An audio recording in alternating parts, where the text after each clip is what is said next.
The question isn't whether the world is changing. It's whether you'll be ready for it. At Arizona State University, your education is built around the careers of the future. You learn from renowned faculty and researchers who are driving their fields forward, not just teaching about it. It's why we're ranked #1 in innovation and #2 in employability among U.S. public universities. Future-proof your career. Explore more than 350 programs at asuonline.asu.edu. That's a degree better.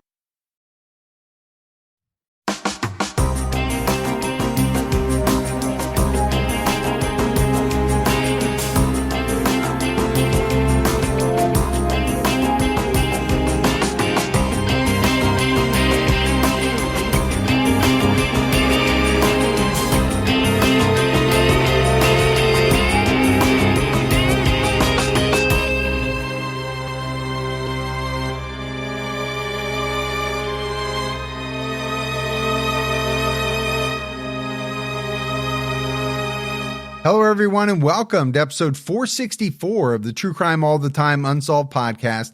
I'm Mike Ferguson, and with me, as always, is my partner in true crime, Mike Gibson. Gibby, how are you? Hey, I'm doing good. How about you? Excellent, man. Excellent. Just having a great week. Loving life.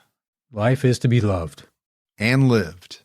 And lived. We're saying some really deep thoughts here. Well, you got to live it to love it. Or love it to live it. Or that as well.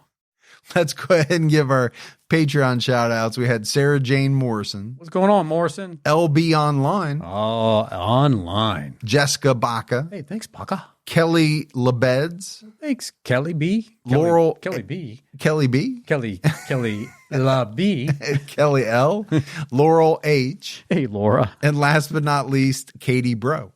And Katie, I thought you were saying bro, like, what up, bro? The other, earlier when you said that. No, it's the EAUX. So I think that's how you pronounce it, but I could be wrong. You probably are wrong.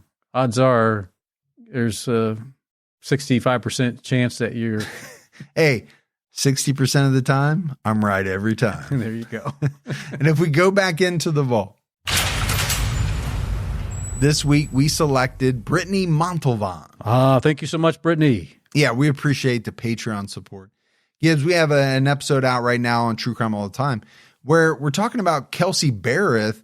She was murdered by her fiance, Patrick Frazee, after he unsuccessfully tried convincing his lover to murder Kelsey 3 different times. It's a wild case. It really is. He's a very cruel individual. Yeah. Check it out. All right, buddy. Are you ready to get into this episode of True Crime All the Time Unsolved? I'm ready. We're discussing the disappearance of Danielle Imbo and Richard Petrone. On February 19, 2005, Danielle Imbo and Richard Petrone left to get together with friends at a bar in Philadelphia. Danielle, Richard, and Richard's truck have not been seen since. And over 20 years later, their disappearance remains unsolved. Danielle Imbo was a 34-year-old mother from Mount Laurel, New Jersey. Danielle was warm and outgoing, and she was extremely close with her mother and her older brother, John. She had a passion for music. She wrote her own songs and performed with a cover band at different bars in Philadelphia and New Jersey. Something I can see you doing, some cover band performance. Yeah. I don't think I could ever sing my own songs, but, I like to sing other people's songs, like good songs. Well, you're not going to sing bad songs. Good point. I mean, you're not going to stay on stage very long if you do. I probably wouldn't anyway, because I'm not that good. Danielle stopped performing shortly after she married Joe Imbo in 2001. According to Danielle's brother, John, Joe asked her to stop. 2 years later, Danielle and Joe's son, Joe Jr., was born. Months after their son was born, ongoing marital problems led Danielle and her husband to separate. By 2004, they were sharing custody of Joe Jr. while going through divorce proceedings. Danielle was said to have been a very devoted mother. She worked from home as a loan mortgage processor in her condo in Mount Laurel. She had a goal of buying a house with a big backyard for her son to play in and was taking a class that would help further her career. Just trying to do some improvements. Yeah, which I mean, let's be honest. For many people, that's kind of what life's about. Now, it might be, getting a better job. It might just be being more fit. It could be being a better person. Goals are important. Good, they are. I try to improve myself every day. Sometimes I relate to myself. According to John, Danielle went through a difficult time. After separating from her husband, she lost a lot of weight and was chain smoking. She cried every day while talking on the phone with family. Oh man, that has to be rough for her, but also rough for the family. Yeah, they're trying to help her, I'm sure, but at a certain point, it's like there's only so much you can do, only so much consoling can happen. Yeah. But as we often talk about, divorces are tough. They are. They're tough on the two people getting divorced. They're tough on the kids, if there are kids in the picture. And they can be tough on families. They can. Have you ever picked the phone up and saw a certain number calling going, I do not want to answer this call? Yeah. It usually says Mike Gibson. Oh, that's just wrong. Danielle's longtime best friend, Christine Petrone, was also in the process of getting a divorce, and the two women confided in each other. Danielle and Christine had been friends since they were 15, and their families were also friends with each other. One evening in the summer of 2004, Christine and Danielle were hanging out, and Christine's brother, Rich, joined them. Danielle had known Rich for 20 years, but this time there was a romantic spark between them. You ever have a romantic spark with someone you haven't seen in a very, very long time? No. That's a good answer, because if you had said anything else, you might be in trouble. I might be. And that's the reason why I asked that question. That's why I said no, because that's the truth. Richard Petrone helped run his family's bakery, Viking Pastries, in Ardmore, Pennsylvania, which is a suburb of Philadelphia. He specialized in wedding cakes. I have a feeling you can make a lot of money in wedding cakes. I think so too. Wedding cakes are very expensive. Now, I get it. You got to be highly skilled, right? But I'm thinking they probably don't cost anywhere near what you have to pay for them. The profit margin has to be pretty good, right? I would think. Flour, sugar, water, eggs. Do you know what goes into a cake? The fact that you even started down that road cracks me up. It's more of the skill, right? You got to know how to put it all together and cook it right and cook it right, or bake it, however you want to say. It's like taking your car in, right? Yeah. The cost of the parts is usually nominal. You're paying for someone to do the work. Exactly. Really. Like Danielle, Rich also had a child from a past relationship. His daughter, Angela, was 14 at the time of his disappearance. He was a solo parent for many years. Angela's mother worked a lot, so when she was 3 years old, Rich offered to keep her during the weeks, and Angela went with her mother on the weekends. Angela recalled fond memories of living above the bakery with her dad. He helped her with her homework, took her to all of her activities, and let her be creative in the bakery. Now, how cool would that be, though, to live on top of the bakery, go down there, play around, but also sample whatever you wanted to sample? You think about like real life Play-Doh. Yeah. What kid wouldn't enjoy going crazy in a bakery and being allowed to just try things out? It's like the bigger Easy Bake Oven. Yeah. How about that? Before he went missing, Angela moved back in with her mother, but she remained close with Rich and saw him often. Retired FBI agent Vito Rosselli said about Rich, as quoted by NBC Philadelphia, he was a hardworking guy with a lot of friends, outgoing, just a typical South Philly dude. Both Rich and Danielle's families were happy about their new relationship and thought that they were a really good fit for each other.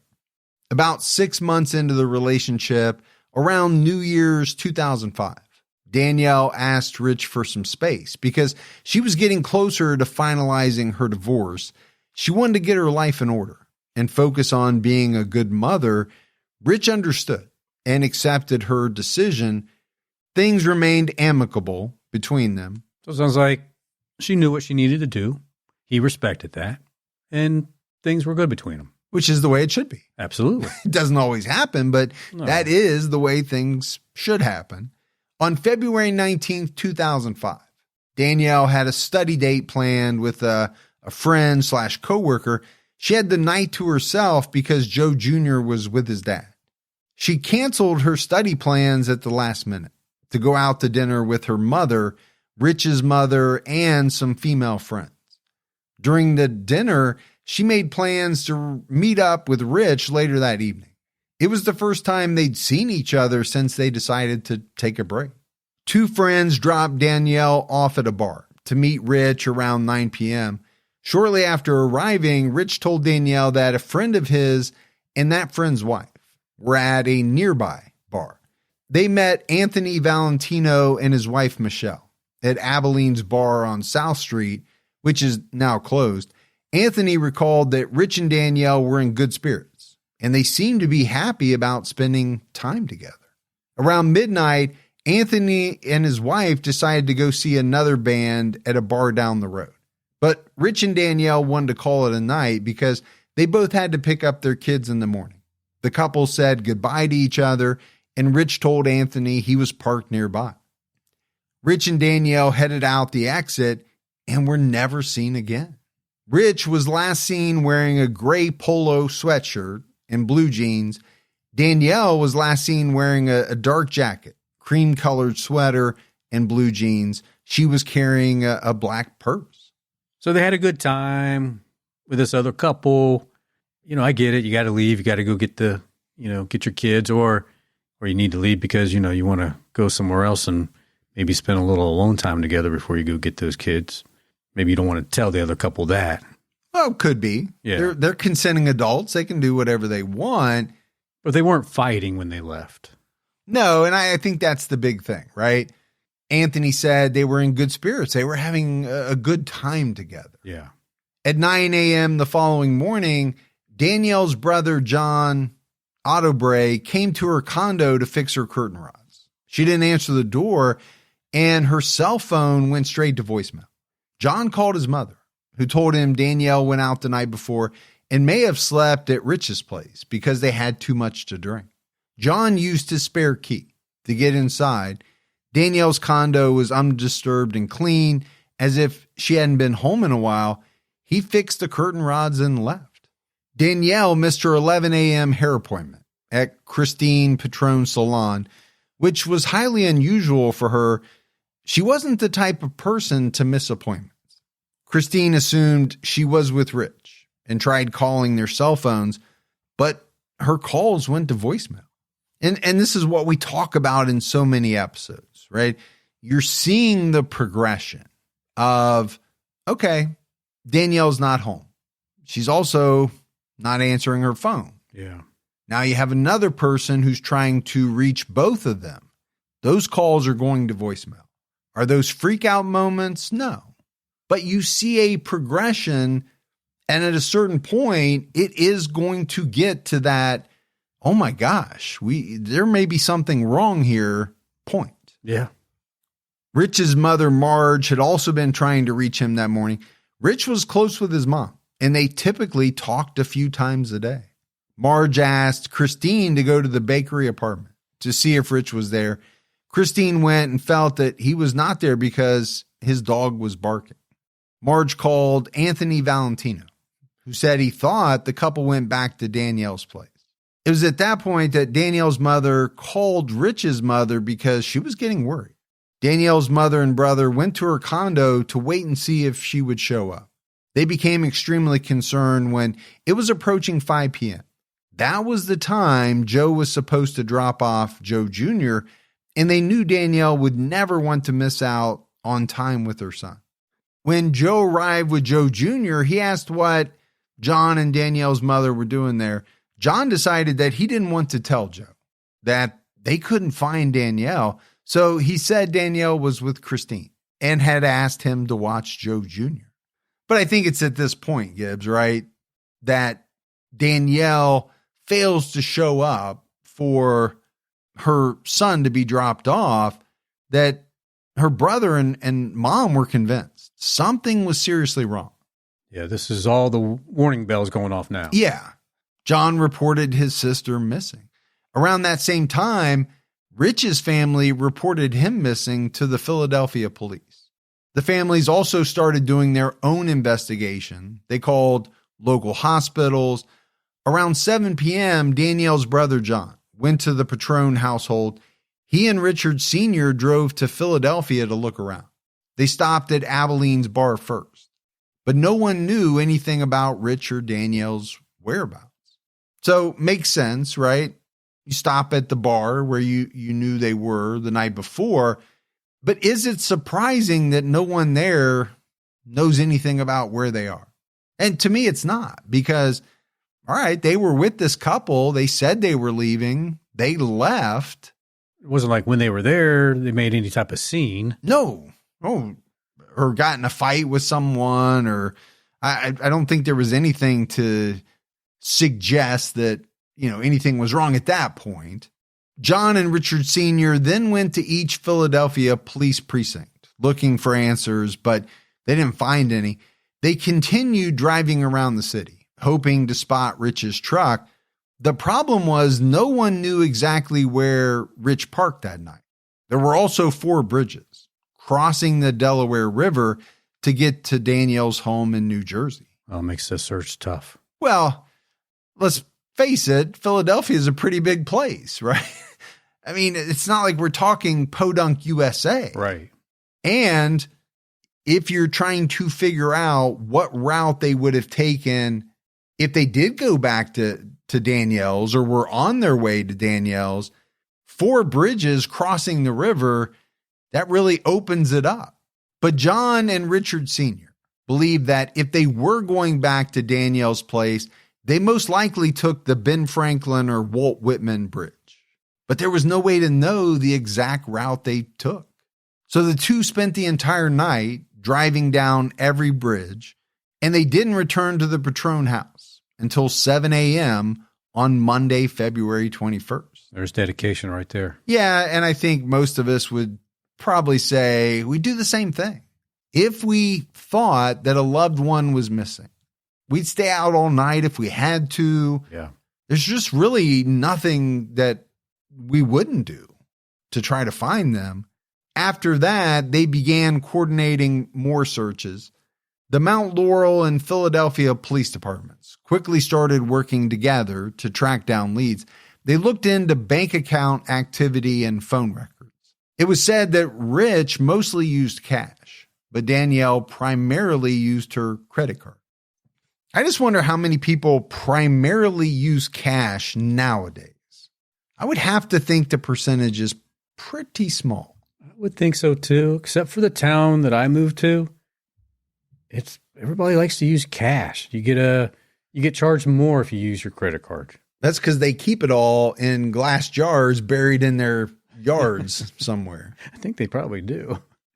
You know, folks, it's that time of year where I'm looking through my closets, wanting to get rid of some stuff, wanting to get some new things. I definitely want to be more intentional about what I wear every day. I just want pieces that feel comfortable, but still put together. And that's where Quince comes in. Quince has been my family's go-to. Quince has all the wardrobe staples for spring. 100% European linen shorts and shirts from $34.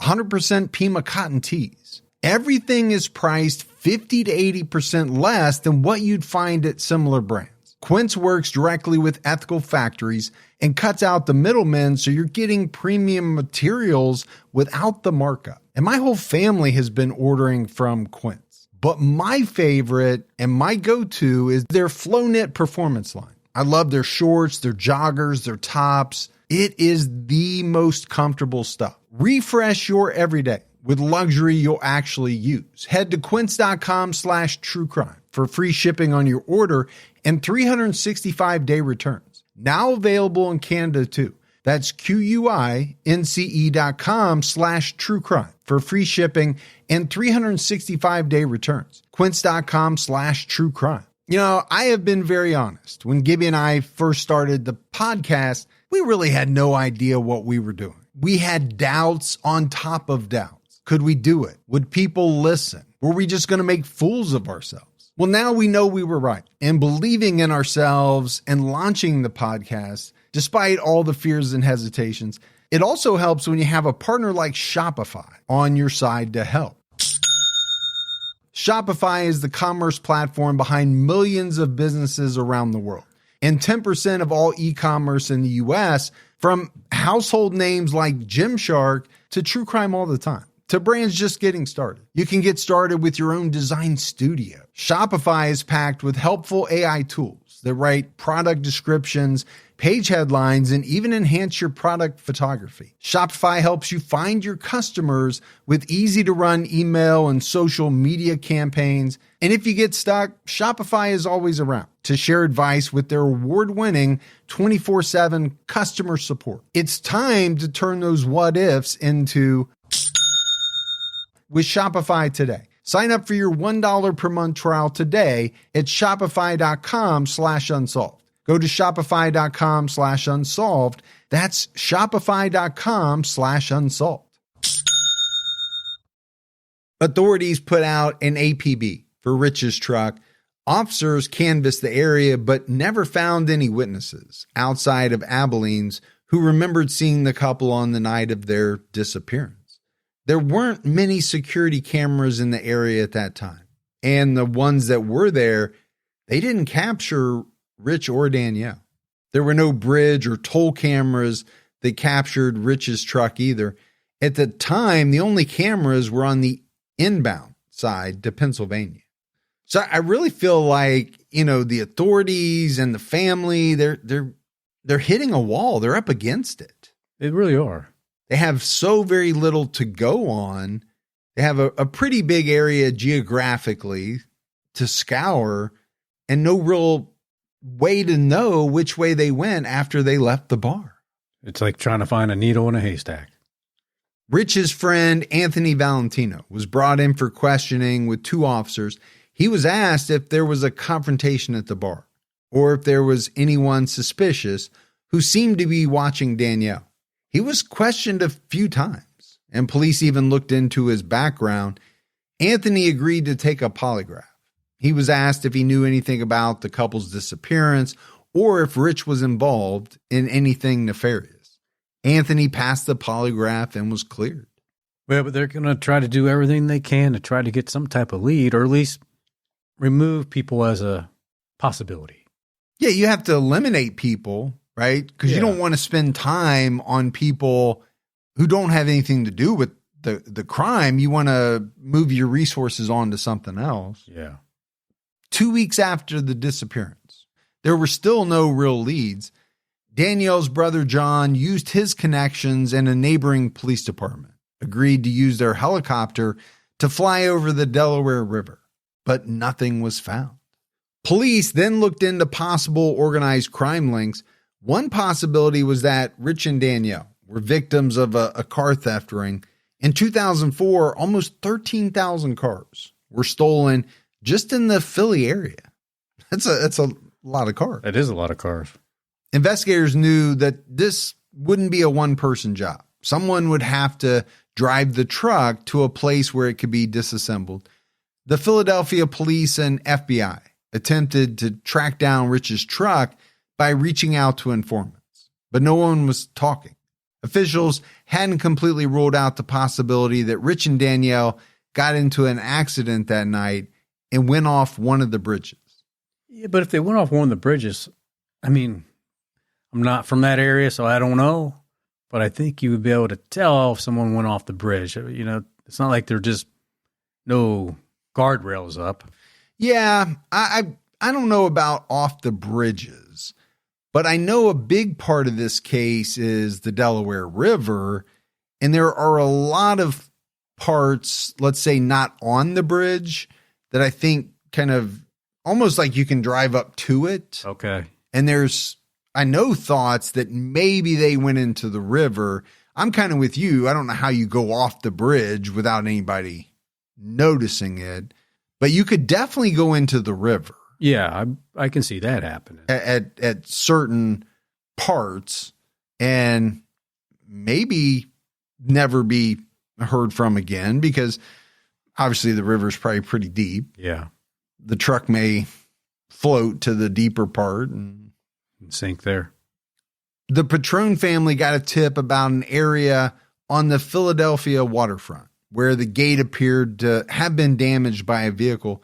Marine divers searched the area. There were several vehicles in the water, but not Rich's. And that's always fascinating. You know, we've done some cases where it's thought somebody potentially went in the water, they dive, they find a whole bunch of other vehicles, but not the one they're looking for. So, okay, can we get to the bottom of these other vehicles? Was it an insurance scam? We don't know. After 3 weeks, the FBI was brought in to coordinate law enforcement efforts. By this time, rumors were circulating. Many wondered if Danielle or Rich was the target of an attack, which caused tension between the two families. Danielle's brother John wondered if there was something from Rich's past that could explain what happened to them. John questioned if Rich was involved in drugs or gambling or owed someone money. Rich's parents understandably defended their son and his reputation. They insisted no one was after him and that Rich was not involved in either drugs or gambling. And I think you could see, Gibbs, how a situation like this could kind of turn the families maybe against each other. Yeah. Even if they liked each other before, they're trying to figure out what happened to their loved one. And maybe part of that process involves at least questioning if the other person was involved in something nefarious that, you know, resulted in something bad happening. I mean, the questions need to be asked. You know, you're emotional too, but you need to ask those questions. And maybe, like you said, the other family's not going to be happy about those assumptions. Yeah, they're not going to be happy and they're going to jump in. They're going to defend their loved one. Investigators conducted extensive background checks on both Rich and Danielle and confirmed neither had done anything that would make them a target. At the same time, Rich's family questioned if the disappearance had something to do with Danielle's rocky relationship with Joe. One rumor that circulated was that Danielle's ex-husband was upset over the divorce and hired a hitman. However, it's important to note that this was a rumor among the community, and Rich's family didn't start this particular rumor. And let's face it, in these types of cases, you are going to have a lot of rumors, speculation, innuendo, stuff like that. And how many cases do we do where the ex ultimately turns out to be the perpetrator? Yeah. It happens quite a lot. Pretty frequently. So I think no doubt Joe has to be looked at, right, by police. I think sometimes it is unfortunate, some of the rumors that get started, especially when there's really no foundation to them. But that's what you kind of have online. Yeah. People talking about cases and saying, well, I think it's so-and-so. It must be this person. When a lot of times they really don't have anything to back that up. Phone records showed that Joe Imbo had been in contact with Rich while he was dating Danielle. So Joe was questioned multiple times and his alibi was looked into. He said he was at a family function 50 miles away in New Jersey at the time of the disappearance. Ultimately, Joe was not declared a suspect. Police have never named a person of interest in this case.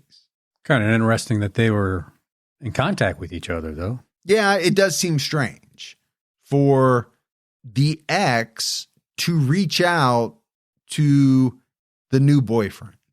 Because what is that conversation going to be? Yeah. It's not going to be about the weather or, hey, let's go fishing.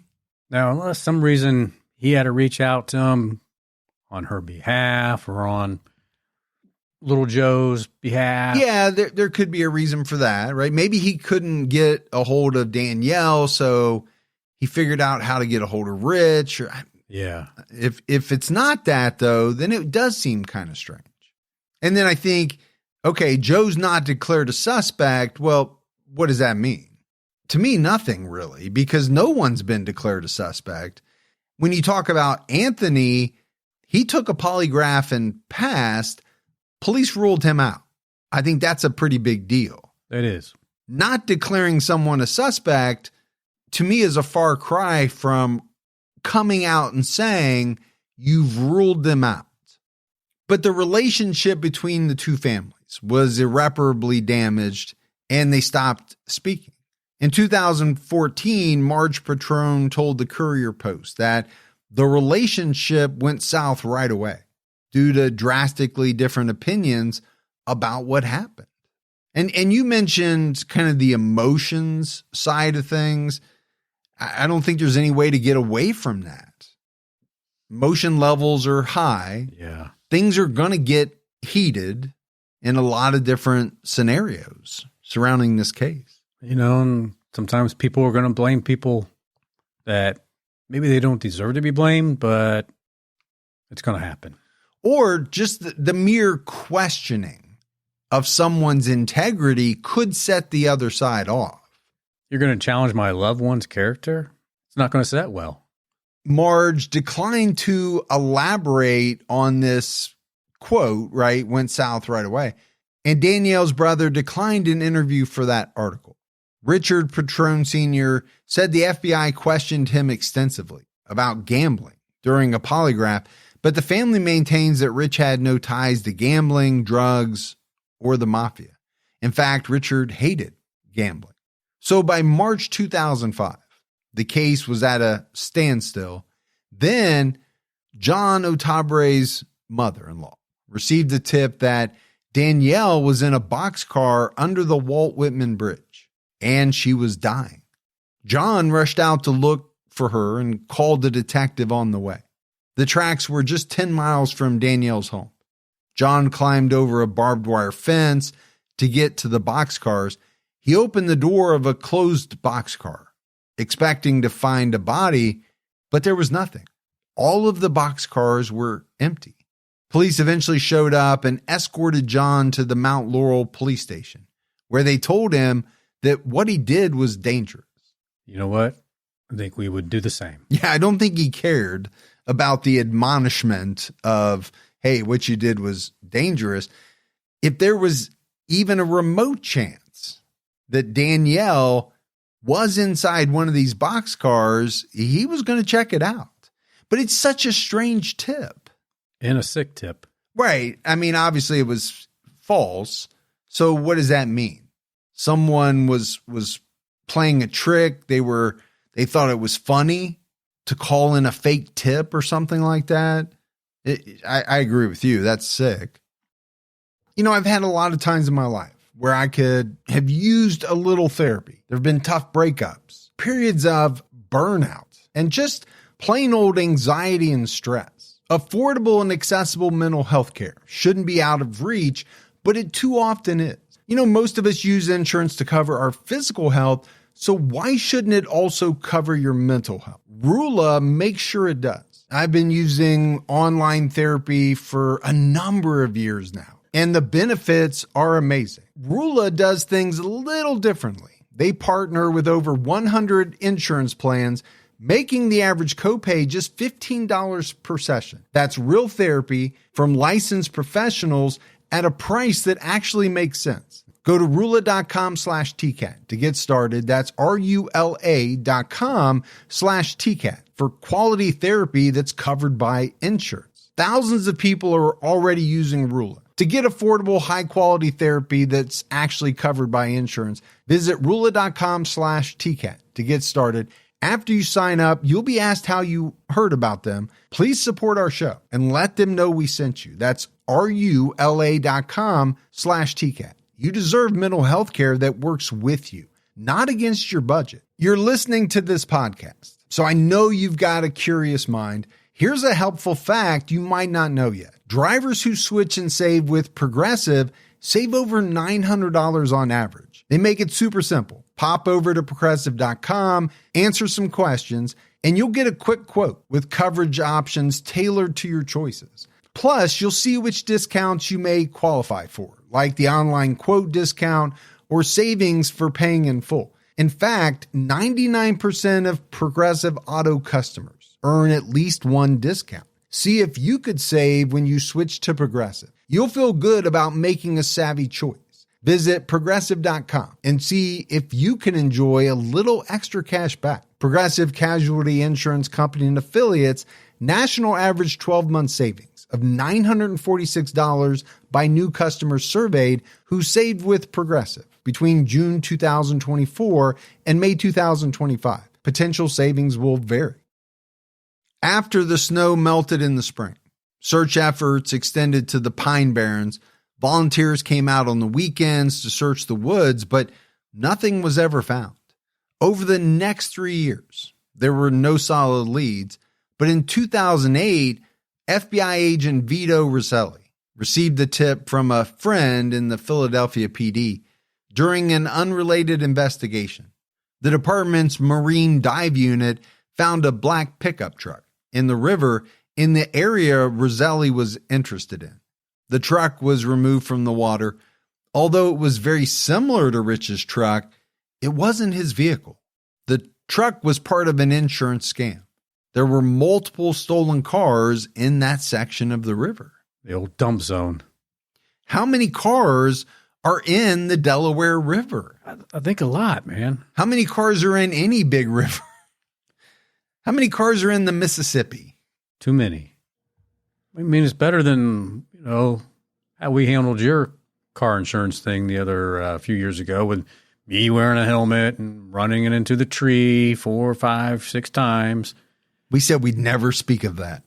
Oh, you have to cut this out. In February 2008, the FBI announced for the first time that the evidence seemed to suggest Rich and Danielle were killed in a murder-for-hire plot.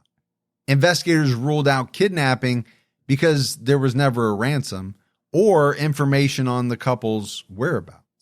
And that makes sense to me, right? If someone is kidnapped for money, yeah, you would expect there to be a call to a family member saying, hey, we have your loved one. If you want them back, here's what you have to do, or pay us X. If you don't have any of that, I think you can rule out kidnapping for money, especially. But the murder for hire plot is pretty interesting. It is. Because now, if that's the case, you got to figure out who's the mastermind, who's behind it, and who's the target. Yeah, were they both the target, or was one of them the target and the other one just at the wrong place at the wrong time? Yeah, or collateral damage in this murder for hire plot. Spokesman Jerry Williams said at the time, as quoted by the Philadelphia Inquirer, whenever the FBI gets into a missing persons case, it's with the thought that it could be a kidnapping or a murder for hire. On April 14, 2010, 40-year-old Robert Carey hanged himself inside his Bucks County jail cell. Carey was accused of running a drug operation that illegally sold prescription painkillers in 3 counties for over a decade.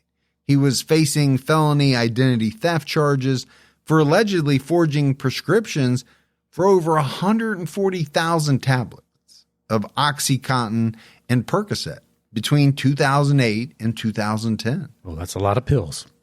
And seems like you would make a boatload of money off of 140,000 tablets of those types of drugs. Yeah, I think at one point I saw in the news or TV show or something that OxyContin was selling at, I want to say $50 a tablet. No way. Really? That's what I thought I heard. Okay. Well, if that's the case, that seems very high. But if that's the case, you could make even more money than I thought. He was also accused of attempted murder for beating a man over a drug debt. The victim lost his left eye and suffered a concussion, as well as a broken nose and 3 fractured bones in his face. That's a heck of a beating. That is. Carey was also rumored to be the hitman responsible for the disappearance of Danielle Imbo and Rich Petrone. A law enforcement source told the Philadelphia Daily News that they looked into Carey, but never declared him a suspect. And that one's kind of tough because that's all there really is about Carey. Obviously, Gibbs, they didn't get a chance to look into him too deeply or talk to him because the man hanged himself. Right. On February 19, 2015, federal, local, and state investigators announced a new coalition of local, state, and federal investigators that would look into the case. They didn't go into details, but said they had promising new leads that confirmed their belief that more than one person was involved in a murder for hire plot. According to retired agent Vito Roselli, the coalition looked into phone, road toll, and financial records, conducted searches, and followed up on leads outside Pennsylvania. The coalition has conducted a few hundred formal interviews, including one with an Illinois inmate who claimed to have information. Other tips placed Danielle and Rich as far as Alaska and Washington state, but none of those tips have really panned out or led anywhere. Agent Christian Zajac told NBC Philadelphia in 2015, "We feel this was an orchestrated act. A 3,000-pound truck and two people do not simply go missing." FBI agent J.J. Claver agreed, saying, "It's unlikely, based on law enforcement experience, that this was a simple crime of opportunity. It also seems unlikely, although not impossible, that one person acting alone could pull this off so successfully." Claver also called it a true cold case. Which I'm sure makes the family not happy. A true cold case. I mean, we don't really have anything to go on right now. Yeah, but I don't think they've really been all that secretive about that. No. I don't think they've had a lot to go on this whole time. They've had tips and other things, but nothing of any real value. The thing that really jumps out to me is you have the FBI saying, okay, it's most likely a murder for hire plot. You have other law enforcement people saying it's got to be some type of crime, right? Most likely perpetrated by more than one person. What you don't have a lot of people saying is that there's a chance they accidentally drove into the Delaware River. Yeah. And like I said earlier, there are a lot of people online who think that's a real distinct possibility. But it seems to me at this point that they are really focused on some type of foul play. And I guess from my point of view, the murder for hire plot is the most interesting of all of that. Because like I said, you got to figure out then who would be the mastermind, the person orchestrating the murder for hire, and who do they want to get at?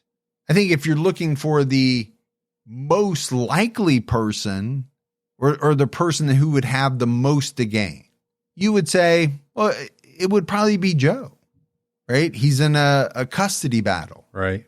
At least on the periphery, there would be some motive there, but I don't think there's any evidence, at least that they've disclosed, that points in his direction.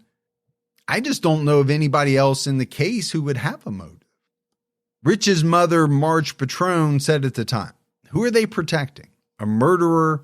Somebody knows something. I don't know what the loyalties are, but I'm hoping after all this time, the loyalties have changed."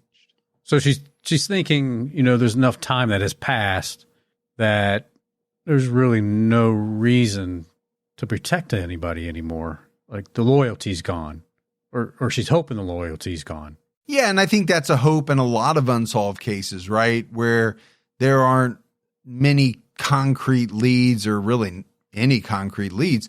You're hoping that somebody who knows what happened, who was previously loyal to a partner or partners, is now on the outs with them and has more of a reason to kind of come forward and say what they know.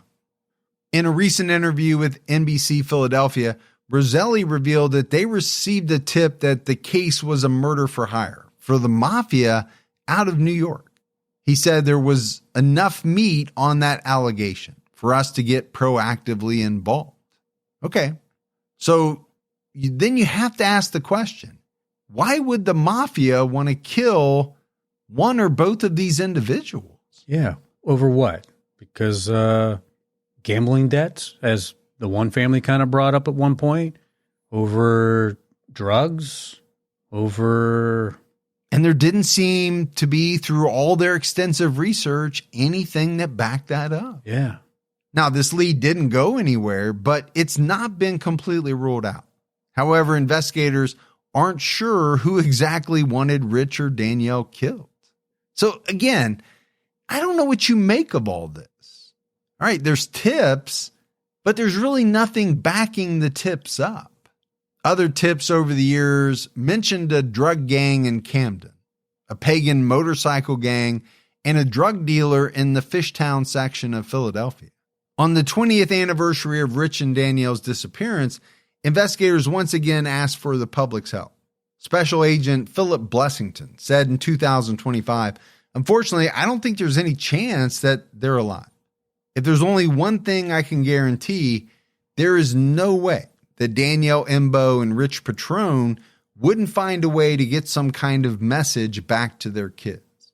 And that's something I think is true in a lot of the unsolved disappearance cases that we cover. It's just much more likely that either they were involved in some type of fatal accident, foul play was involved. I just think it's less likely they decided to up and leave and never contact either of their children ever again, or their families. I think they were killed, but I just don't know by who or how. And I'm still not ruling out the accidental scenario. Possibility. It's been 21 years since Richard and Danielle went missing. There's been no cell phone or bank activity since then. One big challenge in the investigation has been a lack of physical evidence and surveillance video. Investigators feel confident that someone in the Philadelphia area knows what happened. Some residents have shared information with the FBI, but others may be worried about being seen as a traitor to the South Philly community. Yeah, well, you got to be careful, right? You don't want to be that person that is known to talk to the police and say things maybe you shouldn't be saying. Well, you don't want to be thought of as a rat. You could be next, right? Agent Philip Blessington said about this per an FBI news release, "What I can tell those people, and there are people who know things, is we only do one thing very, very well. We protect the people that are brave enough to try and help us out." Investigators encourage anyone with information about the whereabouts of Danielle, Richard, or his truck, which is a black 2001 Dodge Dakota with Pennsylvania license plates YFH 2319, to call the FBI Philadelphia field office at 215-418-4000. The FBI is offering a reward of up to $15,000 for information leading to the arrest and conviction of anyone involved. So as we wrap this case up, Gibbs, again, a lot of speculation, a lot of rumors online. To me, that's natural in a case like this because there's so very little that is absolutely concrete. Yeah. Right? There's a lot of tips, but they've been checked out. They didn't really lead anywhere. A lot of these agencies keep coming back to the murder for hire plot. And I'm not saying that can't be the case. What I am saying is, for that to be true, then obviously there has to be someone at the heart of it. So you got to figure out who wanted it, and why. What was the motive for wanting one or both of them dead? So the one lead talked about the New York mafia wanting one of them dead, maybe both of them dead. It didn't really clarify that, but if that's the truth, why?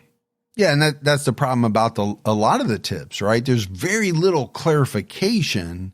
There's just enough to be tantalizing. Yeah. So, for me, as we wrap this one up, I'm not taking murder for hire off the table. Again, have no idea who it could be for sure. But I'm also not ruling out, a carjacking or some type of chance encounter where maybe the truck was stolen, it was parted, the bodies were hidden disposed of in a way that nobody would find. I don't know that that's at the top of my list. A 2001 Dodge Dakota is not, or was not at that point, like the end all be all of desirable vehicles. No. You think of a movie like Gone in 60 Seconds, where they're looking for like these vehicles that are elite vehicles or vehicles that are worth money. You know, a Dodge Dakota is not normally one you're going to put at the top of the list, but that doesn't mean somebody didn't want it, right? Couldn't make money off of it. But then I think the other thing that you cannot take off the table is some type of accident. And the only reason I say that is because they were so close to the Delaware River. I know there were entry points. I don't know how many. I don't know where they were. We just talked about how many cars they found when they were looking for something else. Yeah. Is it implausible that they somehow drove into the river and that car disappeared, they drowned, and that car just hasn't been found? I think it's a pretty strong possibility. Yeah. Again, don't know that that's the case. I just don't think you can take it off the table. But it is a pretty, perplexing case just because there seems to be not even a single kind of path that they were able to go down for any length of time. They checked on a lot of things, just nothing really panned out. But that's it for our episode on Danielle Imbo and Richard Petrone. We got a voicemail. You want to check that out? Let's hear it. Hi, Mike and Gibby. My name's Melissa. I have been a huge fan of both TCAT and TCAT Unsolved for a few years now. I listen on my commute to and from work. My kids think I'm insane. I wanted to let you know about two cases that are local here to my area, one for TCAT and one for TCAT Unsolved. The TCAT would be about Stephanie Waters, who, along with her dog, was killed by two teenagers. So heartbreaking. I do have personal experience with this case. I am friends with Stephanie's mom. I had actually unbeknowingly met Stephanie few months before she was killed. The TCAT Unsolved episode or case suggestion would be about for a girl named Fawn Marie Mountain from around the Claysburg area. Super heartbreaking case. Just wanted to give you guys a heads up, see if that's something you guys would be interested in taking a look at. So stay safe and keep your own time ticking. All right. Thank you very much for the voicemail. We will definitely check both those out. Yeah. Appreciate that. Yep. All right, buddy. That is it for another episode of True Crime All the Time Unsolved. So for Mike and Gibby, stay safe and keep your own time ticking.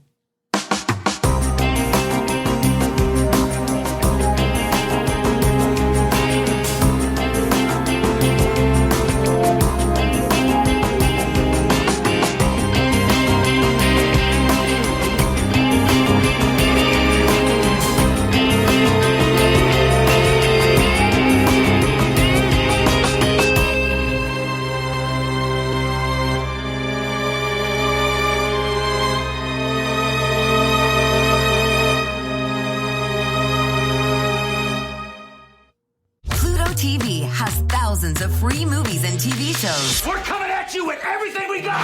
This is the mindset. Free. This is the mantra. Free. This is the mindset. With movies like Pineapple Express, the entire Star Trek film franchise, and Gladiator, and TV shows like Survivor, SpongeBob SquarePants, The Fairly Odd Parents, and Ghosts, Pluto TV is always free. Huzzah! Pluto TV. Stream now. Pay never.